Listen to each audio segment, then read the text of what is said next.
Dear 10th class students, chapter number 4 that is coordinate equation exercise 4.3। तो इस question में हम क्वेश्चन नंबर 5 आपका करवाने जा रहे हैं। तो क्वेश्चन नंबर 5 में क्या बोला कि एक स्टूडेंट होता है, उसका नाम जो है शिफाली है। शिफाली क्या काम करती है, आपने दो सब्जेक्ट्स में टेस्ट देती है, मैथ और इंग्लिश में। तो उसको मार्क्स जो मिलते हैं दोनों सब्जेक्ट्स में 30 मार्क्स मिलते हैं, इंग्लिश में भी और उसके बाद मैथमेटिक्स में भी। अब ये बोल रहे हैं कि बोलते हैं दोनों में जो है वो कितने मार्क्स हैं, उसके 30 मार्क्स हैं। मान लो बच्चे, अगर मैं मैथ के मार्क्स अगर उसके एक्स रखता हूँ, अगर मैथ के मार्क्स अगर उसके एक्स हैं, तो फिर इंग्लिश के मार्क्स उसके कितने होंगे, 30 माइनस एक्स। तो डियर स्टूडेंट 30 माइनस एक्स क्यों होगा, क्योंकि इन्होंने बोला कि दोनों सब्जेक्टों में मार्क्स उसके टोटल 30 आ रहे हैं। दैट मीन्स दोनों के मार्क्स ऐड करके 30 आना चाहिए। तो देखो एक्स प्लस, अब ऐड कर रहे हैं हम 30 माइनस एक्स, तो यहाँ से माइनस एक्स और प्लस एक्स कैंसिल, तो हमारे पास दोनों मार्क्स जो है, दोनों के मार्क्स जो हैं वो 30 है। तो इसका मतलब अगर हम लेट करते हैं कि अगर मैथ में इसके एक्स मार्क्स है तो फिर इंग्लिश में उसके 30 माइनस एक्स होंगे। अब आगे क्या बोलते हैं कि बोलते हैं अगर उसके दो मार्क्स जो है अगर वो मैथ में बढ़ जाते हैं, तो अगर बेटे दो मार्क्स मैथ में बढ़ेंगे तो इसका मतलब अगर बढ़ जाते तो उसके मार्क्स कितने हो जाएंगे, पहले एक्स थे तो अब हो जाएंगे एक्स प्लस 2, क्योंकि दो मार्क्स इसके बढ़ रहे हैं। और इंग्लिश में जो है उसके मार्क्स 3 कम हो रहे हैं। 3 कम होने का मतलब है 3 को सब्ट्रैक्ट करेंगे। तो देखो अब इंग्लिश के मार्क्स हमारे पास कितने, 30 माइनस एक्स, इसमें से 3 को सब्ट्रैक्ट करेंगे तो इसका मतलब हमारे पास 30 माइनस 3 आएगा 27 माइनस आएगा एक्स। तो देखो अगर मैथ में हमारे 2 मार्क्स बढ़ जाते हैं तो इसका मतलब एक्स प्लस 2 हो जाएंगे। अगर इंग्लिश में 3 मार्क्स हमारे कम होते हैं तो इसका मतलब 27 माइनस एक्स होंगे। अब बोलते हैं क्वेश्चन में क्या बोला गया है कि बोलते हैं अगर इन दोनों के मार्क्स को अगर हम मल्टीप्लाई करें तो हमारे पास आता है 210 के बराबर। दैट मीन्स जब एक्स प्लस 2 को हम मल्टीप्लाई करेंगे 27 माइनस एक्स से, तो हमारे पास इसके टोटल जो है वो 210 आते हैं। अब बोलो जी इसके मार्क्स जो है वो मैथ्स में कितने थे और इंग्लिश में कितने थे। तो यहाँ पर लिखते हैं हम लेट मार्क्स इन मैथमेटिक्स। फर्ज करो मैथमेटिक्स में मार्क्स उसके कितने, शिफाली के X, and marks in English, और इंग्लिश में उसके मार्क्स जो हैं वो हो जाएंगे 30 माइनस एक्स। अब अकॉर्डिंग टू द क्वेश्चन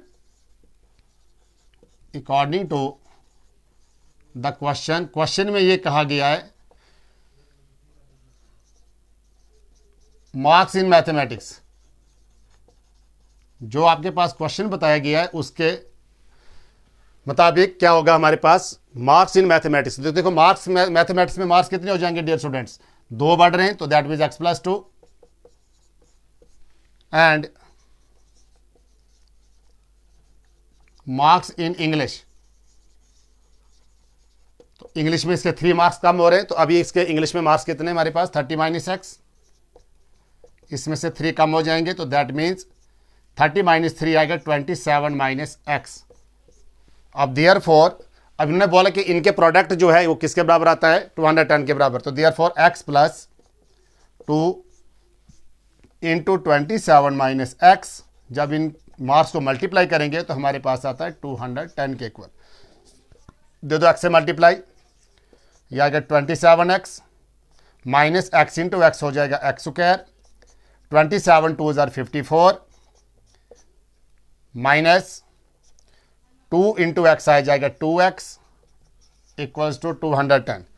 तो डियर स्टूडेंट्स पहले हम यहाँ पर एक्स स्क्वायर वाली टर्म लिखेंगे, एक्स स्क्वायर। अब देखो 27x minus 2x that means 25x plus 54 minus 210 equals to 0।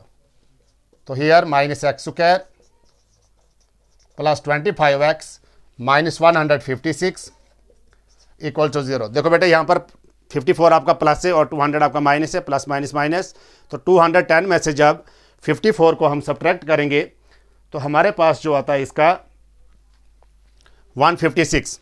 अब देखो डियर स्टूडेंट्स यहाँ पर ए जो है हमारे पास हियर, अब ये this is the required equation. A आगे हमारे पास -1 coefficient of x square, b आगे 25 coefficient of x, and c आगे -156। अब हम सबसे पहले क्या काम करेंगे, इसका डिस्क्रिमिनेंट फाइंड करेंगे। तो डिस्क्रिमिनेंट जो है हमारे पास D is equal to b square minus 4ac। अब डिस्क्रिमिनेंट बी जो है हमारे पास दैट मीन्स 25 का स्क्वायर -4 इंटू ए हमारे पास है -1 एंड सी आगे हमारे पास -156।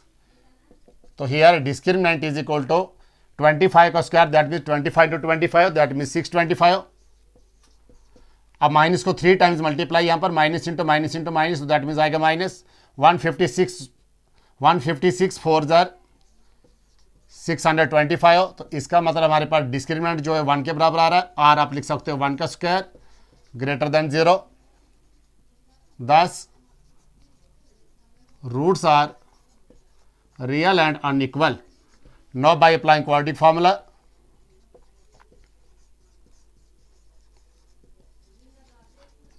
क्वाड्रेटिक, तो क्वाड्रेटिक फार्मूला हमारे पास होता है x is equal to -b plus minus √d upon 2a। x equals to -b mean that means -25 plus minus discriminant हमारे पास 1 का स्क्वायर आ रहा है अपॉन 2 इंटू ए हमारे पास है -1। तो देखो a यहाँ पर हमारे -1 है।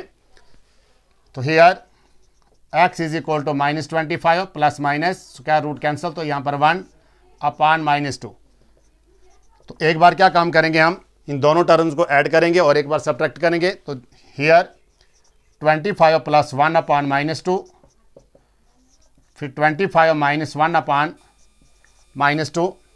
तो which implies x is equal to -24 upon -2 plus minus 25 -1 24 but हमारे पास माइनस की जो है ये बड़ी टर्म है तो यहाँ पर -24। दूसरा है डियर स्टूडेंट्स -26 अपॉन -2। तो so x is equal to 12 and 13। तो देयर फोर, तो बेटा यहाँ पर हमारे पास जो है ये दो कंडीशनें आ रही हैं। अगर आपके मैथ में मार्क्स अगर 12 हैं तो फिर इंग्लिश में आप मार्क्स आपके 13 होंगे। अगर आपके इंग्लिश में मार्क्स अगर 12 है तो फिर मैथ में आपके मार्क्स जो हैं ये कितने होंगे हमारे पास 13। अब देखो यहाँ पर हमारे पास क्या है, तो इसका आंसर आएगा हमारे पास 12 एंड।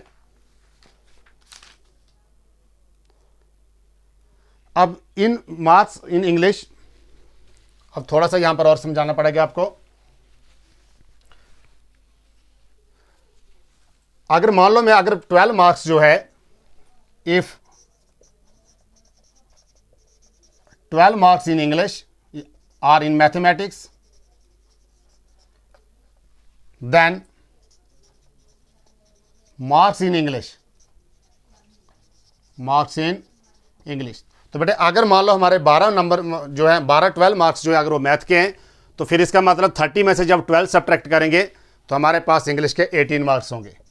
तो ये आगे पहली कंडीशन कि अगर आपके 12 मार्क्स जो हैं अगर वो मैथमेटिक्स के हैं तो इसका मतलब फिर 18 मार्क्स आपके जो हैं वो किसके होंगे, इंग्लिश के होंगे। लेकिन दूसरी कंडीशन, अगर मान लो आपके 13 मार्क्स जो हैं अगर वो मैथमेटिक्स के हैं तो इसका मतलब फिर 30 माइनस 13 आएगा 17। तो फिर उस कंडीशन में आपके 17 मार्क्स जो हैं वो इंग्लिश के होंगे।